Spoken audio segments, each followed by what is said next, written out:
Hello and welcome to Wasted Plotential, where we discuss the wasted potential of our favourite plotlines. If you thought MK9's retcons to character backstories were a problem, you really are not ready for what MK11 did. While there were quite a lot of continuity issues between 9 and X, character backstories stayed mostly consistent between them, but the new writers in MK11 decided to just randomly change the backgrounds of a bunch of characters right before another reboot that could easily justify having these altered histories. The MK11 versions of the characters are supposed to be the same versions from MK9 and X, so these vast departures and even total inversions are inexcusable. Today I'll be going over 6 specific examples and reworking them to fit with the established backstories. So, without further ado, Erron Black. It's fitting that Troy Baker voices Erron Black. After all, he's a cowboy who had a cool voice before everyone decided that Joel was Baker's most iconic role and started turning all of his characters deeply southern without explanation. This is part of the issue, but it's the backstory that really causes problems here.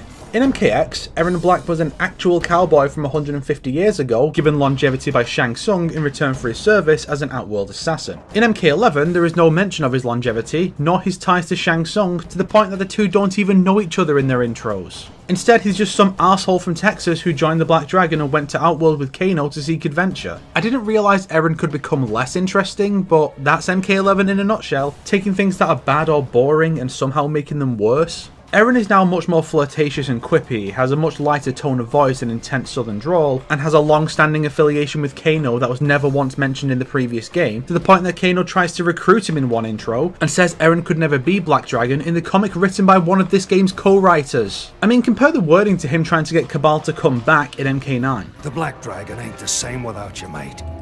You should come back. We're in the money on this war. You could join the Black Dragon.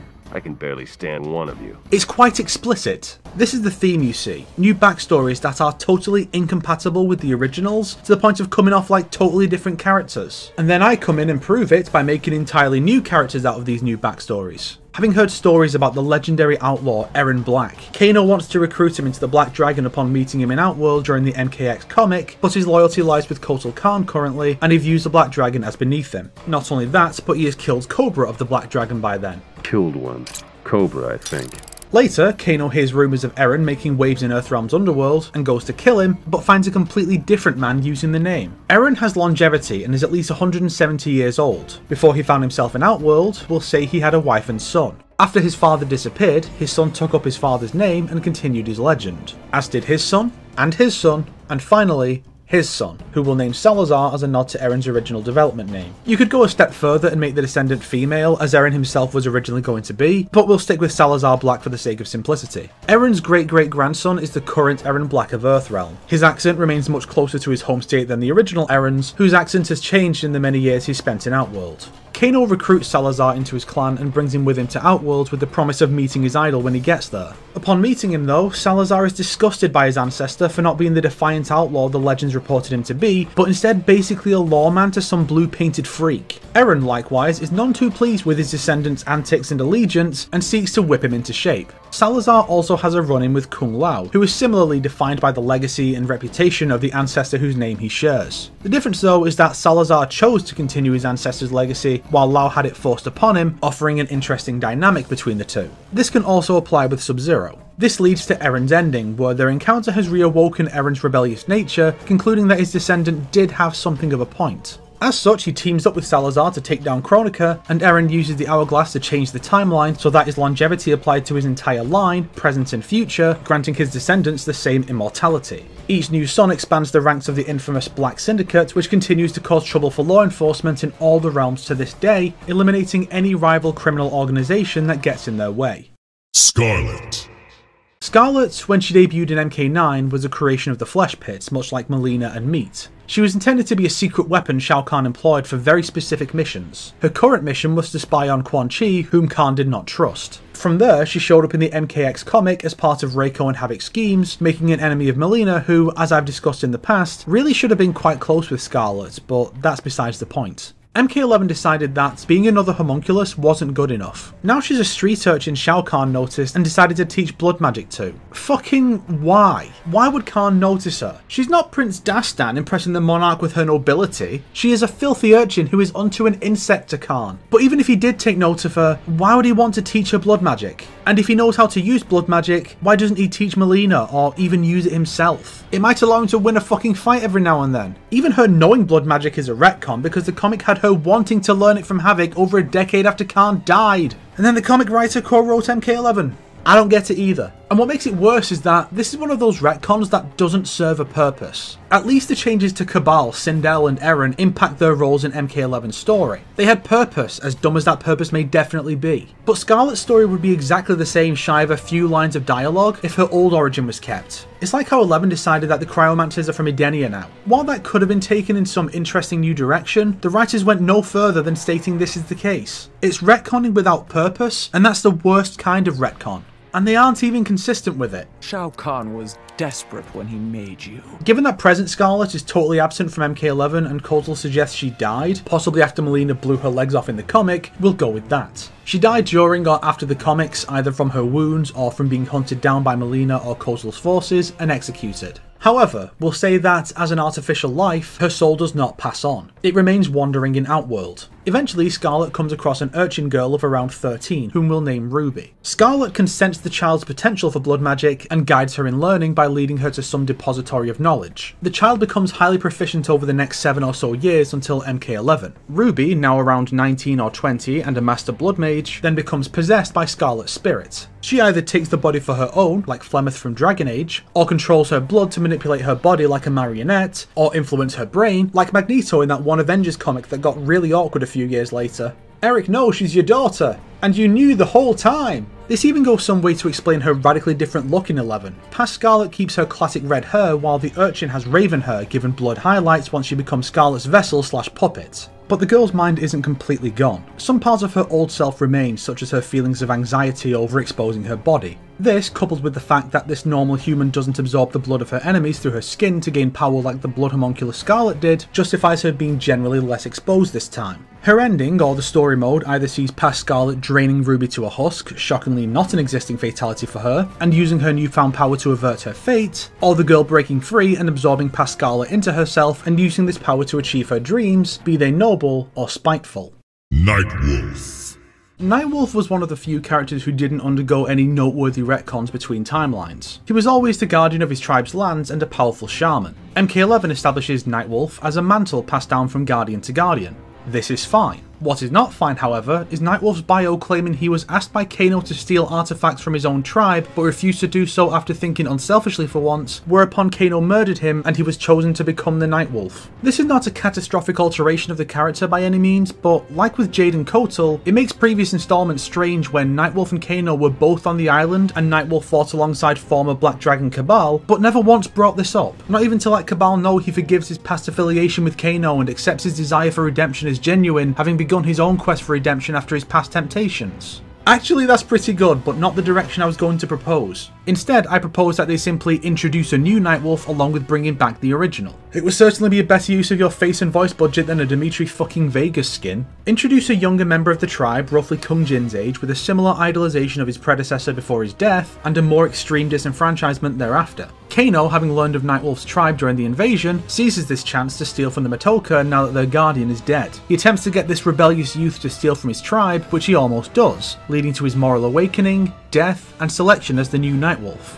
He now sets out for the Netherrealm to find his predecessor's corrupted form and put his soul to rest, as Nightwolf's spirituality gave him greater independence after Quan Chi's death and he left the Revenant faction. Don't just have him as the past version with offhand mention that Raiden killed his Revenant self off screen, while also having Noob claim he's still alive because the series can't maintain internal consistency within a single DLC release anymore. Actually do something with this mantle concept rather than just teasing the idea of past and future female Nightwolves to be expanded upon later. Either make use of your retcons, or don't even bother with them. Oh, and don't make the claim that he threw his fight with Scorpion during the tournament, because that means he was jeopardizing Earthrealm in its darkest hour, and that makes him utterly unlikable. And yes, I wrote much of this episode before Aftermath was announced, much like the previous one, but held off on making it until the MK11 critique and the other MK11 Plotentials were out. So let's add an Aftermath version here. The new Nightwolf is not with Fujin and Shang Tsung until the two arrive in the past. After escaping the Colosseum, the two decide to recruit him since he originally died to Grey Cloud and thus had no impact on events. They save him from Grey Cloud in the Netherrealm, and Fujin has to hold him back when Shang Tsung takes Grey Cloud's soul, promising to reclaim the soul once the battle is won, but secretly knowing that another timeline reset is on the horizon. The successor then fulfills Grey Cloud's aftermath role from here, with Liu Kang deciding to give him a bigger role in the next timeline.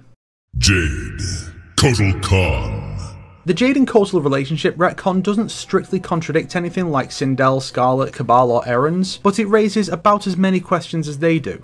In case you're somehow not familiar, Jade and Kotal Khan are now revealed to have been in a relationship since long before now. Jade died 2 games ago and became an evil revenant, but a version of her from before her death is brought to the present, at which point she resumes her relationship with Kotal. The issue is not the romance itself, but the suddenness of its introduction and the insistence that this has always been around. Do you not think that, had Kotal and Jade actually had the kind of relationship MK11 wants us to believe they did, that Kotal might have felt a sense of urgency to ally with Earthrealm and go raid the Netherrealm to reclaim his lost love? Or that one of the two might actually fucking talk about the other at least once before now? What they did would have been like if Serena had skipped mythologies and been introduced in Tournament Edition as Bihan's lost love, and then Bihan returned in the next game with his entire character revolving around this relationship he's suddenly claimed to have always had. It could have worked if they had just established Jade and Kotal as having had a friendly but mostly professional working relationship while serving under Shao Kahn, or even a past relationship that ended years ago. And then the two working together during this game causes their relationship to deepen or reignite depending on the version, through impressing each other with combat prowess, morals and ideals. Maybe Kotal's crippling is a self-sacrifice to save Jade from Khan, who wants to kill her to hurt Kitana. This all leads to a brief romance before the timeline resets. It could have made for a decent tragic romance forged in the face of everything being undone by a power-hungry entity that cannot craft a decent storyline to save its life. At the very least, they should have had him actually meet the corrupted version of his Jade.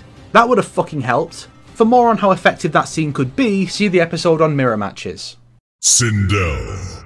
I've already gone into the problems with Sindel at length, so I'll simply present one alternative here that I'm pretty sure I've not presented before. You take this characterization and voice, and you give them to a brand new character. Following Sindel's death, Khan conquered numerous other realms before setting his sights on Earthrealm. Let's suppose that one of said realms had a queen who betrayed her husband for Shao Kahn and became his wife. He accepted her as a replacement, but she could never truly take Sindel's place. She could be the queen of a realm we've never seen before, like Returnus, or an entirely new one. Why was she never around before now, you ask? She died sometime in the past and Khan didn't care enough to bother resurrecting her. And then Kronika brings her back via the Hourglass when Khan asks for his bride back, but she knows Sindel has to play her part in driving a wedge between Raiden and Liu Kang, and doesn't want to jeopardize that. Instead, she brings back his second wife, who holds a grudge against Kitana and the Edenians for her always being compared to Sindel. This was the basis for the MK Chronicles character Valkyria, Queen of Veternus, who was created specifically to prove that Sindel's characterization would work way better with a new character. In Aftermath, she can still play the role of secret villain by lying and saying she was mind controlled by Khan as well. Everyone else buys it because she kept her true self hidden prior to her realm's fall, because Khan did that to his other wife later, and him wanting to keep his second wife from game ending herself like the first makes total sense. Her ending then sees her kill Shao Kahn and make the Edenians her slaves.